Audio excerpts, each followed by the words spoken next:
Hello everyone. आज हम 12th class की एनसीईआरटी का ज्योग्राफी का चैप्टर 3 करेंगे, मानव विकास। फर्स्ट क्वेश्चन है, मानव विकास के संबंध में निम्नलिखित कथनों पर विचार कीजिए। फर्स्ट है, मानव विकास शिक्षा, स्वास्थ्य सेवाओं तथा सशक्तिकरण के अवसरों में वृद्धि की प्रक्रिया है। सेकंड है, प्रगामी लोकतंत्रीकरण और बढ़ता लोक सशक्तिकरण मानव विकास की न्यूनतम दशाएं हैं। थर्ड है, वर्तमान विकास सामाजिक अन्याय, प्रादेशिक असंतुलन और पर्यावरणीय निम्नीकरण के मुद्दों के साथ स्वयं को जोड़ नहीं पाया है। उपयुक्त में से कौन से कथन सही हैं? ऑप्शन ए है केवल एक और दो, ऑप्शन बी है केवल दो और तीन, ऑप्शन सी है केवल एक और ऑप्शन डी है एक, दो और तीन।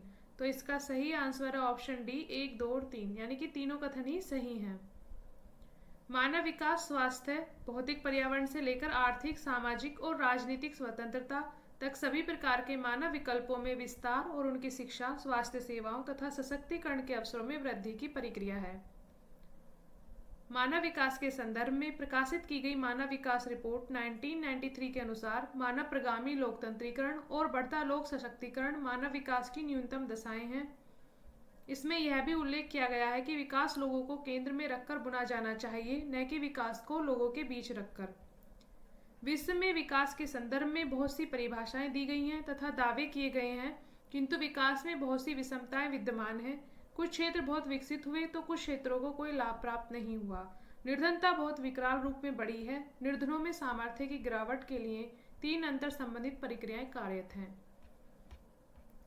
फर्स्ट है, सामाजिक सामर्थ्य में कमी विस्थापन और दुर्बल होते सामाजिक बंधनों के कारण, प्रदूषण के कारण पर्यावरणीय सामर्थ्य में कमी, बढ़ती बीमारियों और दुर्घटनाओं के कारण व्यक्तिगत सामर्थ्य में कमी, अतः उनके जीवन की गुणवत्ता और मानव विकास पर इसका प्रतिकूल प्रभाव पड़ता है।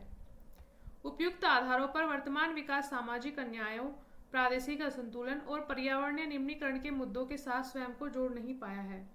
इसे व्यापक रूप से सामाजिक वितरक अन्यायों, जीवन की गुणवत्ता और मानव विकास में गिरावट, पारिस्थितिकी संकट और सामाजिक अशांति का कारण माना जा रहा है। नेक्स्ट, निम्नलिखित में से कौन से कथन सही हैं? ऑप्शन ए, महाराष्ट्र, पंजाब, हरियाणा और गुजरात की प्रति व्यक्ति वार्षिक आय उत्तर प्रदेश, बिहार, मध्य प्रदेश, ओडिशा जैसे राज्यों से कम है। ऑप्शन बी है, गरीबी व्यक्ति की सतत स्वस्थ और यथोचित उत्पादक जीवन जीने के लिए आवश्यक जरूरतों को संतुष्ट न कर पाने की असमर्थता को प्रतिबिंबित करती है। और ऑप्शन सी है, ए और बी दोनों, और ऑप्शन डी इनमें से कोई नहीं। तो इसका सही आंसर ऑप्शन बी है, गरीबी व्यक्ति की सतत स्वस्थ और यथोचित उत्पादक जीवन जीने के लिए आवश्यक जरूरतों को संतुष्ट न कर पाने की असमर्थता को प्रतिबिंबित करती है।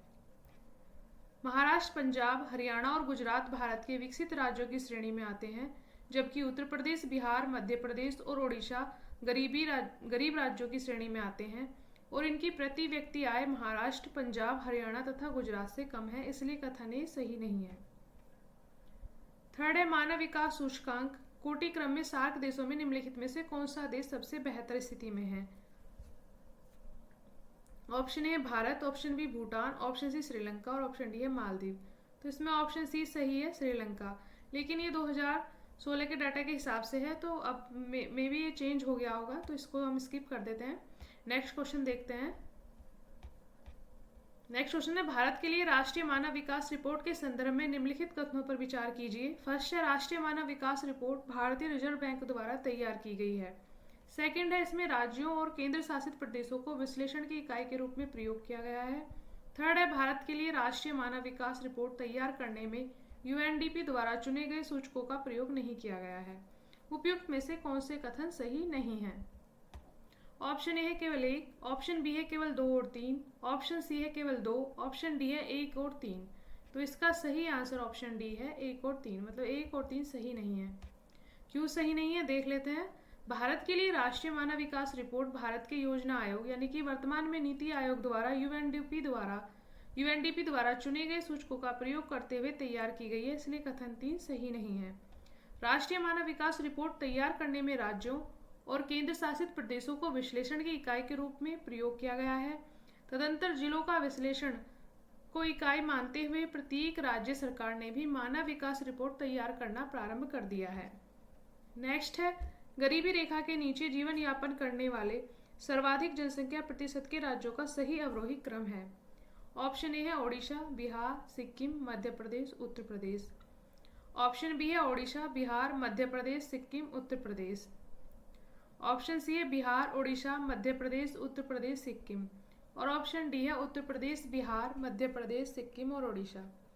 तो इसका सही आंसर ऑप्शन सी है बिहार, ओडिशा, मध्य प्रदेश, उत्तर प्रदेश और सिक्किम। भारत के योजना आयोग द्वारा गठित तेंदुलकर समिति की रिपोर्ट के अनुसार भारत के छत्तीसगढ़ राज्य में सर्वाधिक 39.93% जनसंख्या गरीबी रेखा के नीचे जीवन यापन कर रही है। ये आंकड़े 2004 से 5 तथा 2011 से 12 के मध्य के हैं। वर्तमान में योजना आयोग के स्थान पर नीति आयोग का गठन किया जा चुका है। उपयुक्त में से गरीबी रेखा के नीचे जीवन यापन करने वाले जनसंख्या के प्रतिशत के आधार पर राज्यों का सही अवरोही क्रम है बिहार, ओडिशा, मध्य प्रदेश, उत्तर प्रदेश और सिक्किम। बिहार में 33.74% है, ओडिशा में 32.59%, मध्य प्रदेश में 31.65%, उत्तर प्रदेश में 29.43% और सिक्किम में 8.19%। नेक्स्ट है भारत की जनगणना 2011 के अनुसार निम्नलिखित में से भारत के राज्य में महिलाओं की साक्षरता दर सबसे कम है। ऑप्शन ए है उत्तर प्रदेश, ऑप्शन बी है बिहार, ऑप्शन सी है मध्य प्रदेश, ऑप्शन डी है केरल। तो इसका सही आंसर ऑप्शन बी है बिहार। नेक्स्ट है भारत के निम्नलिखित में से किस राज्य में बच्चे में लिंग अनुपात सबसे कम है। Option A Punjab, option B है हरियाणा, ऑप्शन सी है गुजरात और ऑप्शन डी है राजस्थान। तो इसका सही आंसर है ऑप्शन बी हरियाणा। जनगणना 2011 के अनुसार भारत के हरियाणा राज्य में बच्चों में लिंग अनुपात सबसे कम है, 834 है। हालांकि 2001 की अपेक्षा लिंग अनुपात में मामूली वृद्धि हुई है। 2001 की जनगणना के अनुसार हरियाणा में बच्चों में लिंग अनुपात 819 का था। हरियाणा के बाद पंजाब का स्थान है जहां लिंग अनुपात 846 है, जो 2001 की जनगणना के अनुसार 798 था। नेक्स्ट है जनगणना 2011 के अनुसार भारत के निम्नलिखित में से किस केंद्र शासित प्रदेश का लिंग अनुपात सर्वाधिक है। ऑप्शन ए है पुदुचेरी, ऑप्शन बी है लक्षद्वीप, ऑप्शन सी है दमन एवं दीव, ऑप्शन डी है चंडीगढ़। तो इसका सही आंसर ऑप्शन ए है पुदुचेरी। जनगणना 2011 के अनुसार केंद्र शासित प्रदेशों का लिंग अनुपात आंकड़ा इस प्रकार है। अंडमान और निकोबार द्वीप समूह में 876 है, दादर और नगर हवेली में 774, दमन एवं दीव में 618 है, लक्षद्वीप में 946 और दिल्ली में 868 है, पुदुचेरी में 1037 है और चंडीगढ़ में 818। पुदुचेरी में सर्वाधिक लिंग अनुपात और दमन एवं दीव में सबसे कम लिंग अनुपात है। नेक्स्ट निम्नलिखित में से किस एक केंद्र शासित प्रदेश की महिला साक्षरता दर सर्वाधिक है। ऑप्शन ए है चंडीगढ़, ऑप्शन बी है दिल्ली, ऑप्शन सी है लक्षद्वीप, ऑप्शन डी है पुदुचेरी। तो इसका सही आंसर ऑप्शन सी है लक्षद्वीप। जनगणना 2011 के अनुसार भारत के केंद्र शासित प्रदेशों में स्त्री साक्षरता दर इस प्रकार है।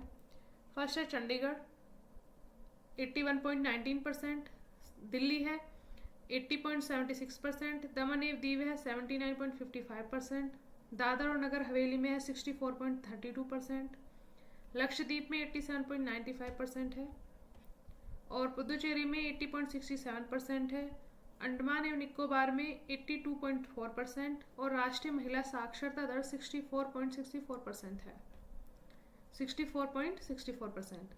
यहाँ पे हमारा चैप्टर समाप्त होता है। Thank you everyone. अगर ये आपको पसंद आ रहा है तो लाइक कीजिएगा और शेयर कीजिएगा।